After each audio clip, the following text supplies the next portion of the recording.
গতরাতের ভারী বৃষ্টিতে ডুবেছে কৃষকের সোনালী ফসল। নদীতে হু হু করে বাড়ছে পানি। চরম ভোগান্তিতে সাধারণ কৃষক। রাতে যে পরিমাণে পানি বেড়েছে, নদী এখন উত্তাল। বাঁধ ভেঙে এই পানিগুলো জমিনে প্রবেশ করেছে এবং কৃষকের শত শত বিঘা জমির ধান এভাবেই পানিতে ভাসছে। নদী ভরাট হয়ে যাওয়ায় জমিতে গাড়ি চলাচল বন্ধ রয়েছে। এতে কদর বেড়েছে নৌকার।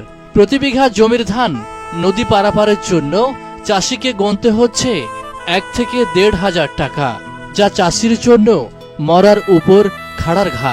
এটি হচ্ছে গরিবের নৌকা। এই যে পলিথিনের নৌকা থেকে যে ধানগুলো উঠানো হচ্ছে, এই কৃষকের কি নাম আপনার? কতটুকু জমি আবাদ করেছেন আপনি? 4 বিঘা। এই যে সমস্যাটা দেখছি যে নৌকার অভাবে পলিথিনে ধান নিয়ে আসছেন, এইটা আসলে কেন? এটা পয়সার অভাব, ভাড়া লিখে বেশি, ওই লাগে বুদ্ধি করি।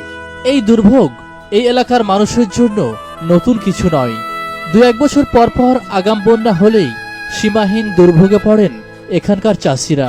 আমরা দেখেছি এর আগেও কয়েক বছর আগে যখন এরকম আকস্মিক বন্যা হয়েছিল, ঠিক সেই সময়ে আপনারা এরকম ধান পার করেছি, এইভাবে ধান পার করেছি। ওই 3.5 মেলাতে পানি চড়েছে, ওই অল্পদের লোডের পানি চলে গেছে। এইখানটা কাটে 3-4 দিন থেকে ভাসছিল, তাকে ছেঁকে নিয়ে আনছে আর কি। এখন কি করবেন? এই যে নৌকাতে ভাসেন যে পলিথিনে করে। হ্যাঁ জি। নৌকাওয়ালা ভাড়া কিরকম নিচ্ছে? এই 2000। নৌকাও তো সেরকম পর্যাপ্ত পরিমাণে নাই।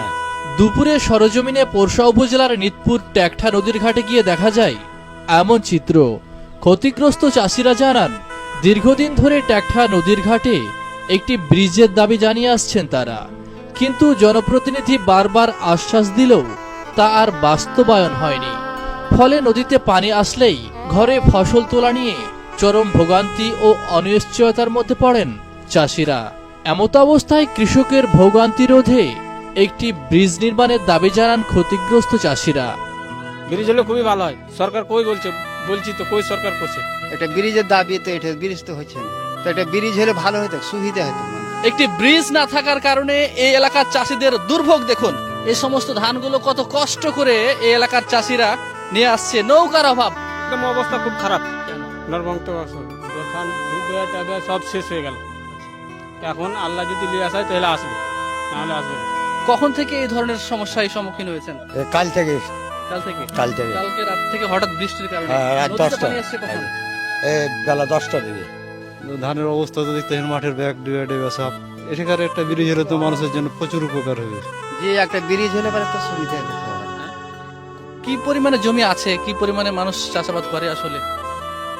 এটাই জমি কাহারো 10 বিঘা আছে, কাহারো 20 বিঘা আছে, কাহারো 5 বিঘা আছে, কাহারো 4 বিঘা। সর্বমোট কতটুকু জমি হতে পারে এখানে? এখানে মেলা জমি, অনেক জমি, হাজার হাজার বিঘা জমি, হাজার হাজার বিঘার জমি। ধান প্রতি বছর এইভাবেই এভাবেই কষ্ট করে আপনারা যখন এই যে নদীতে পানি আসে এরকম বিপদে পড়ে ধানগুলো এভাবে কষ্ট করে ভোগান্তির মধ্য দিয়ে পার হন। বাট এখানে শত শত বছরের মানুষের দাবি একটা ব্রিজের জন্য, কিন্তু ব্রিজ হচ্ছে না। এমত অবস্থায় এই এলাকার মানুষের দাবি অনতি বিলম্বে পুনর্ভবা নদীতে ট্যাকঠার ঘাটে একটি ব্রিজের ব্যবস্থা করে দেওয়া হোক। একটি ব্রিজের ব্যবস্থা করা হলে অন্তত এই এলাকার মানুষের যে কষ্ট, সেই কষ্ট কিছুটা হলেও লাঘব হবে। ভিডিওটি শেয়ার করবেন। শুধুমাত্র এই এলাকায়, এই জায়গায় একটি ব্রিজের দাবিতে ভিডিওটি আপনারা শেয়ার করে দেশবাসীকে জানান, সংশ্লিষ্ট কর্তৃপক্ষকে জানান।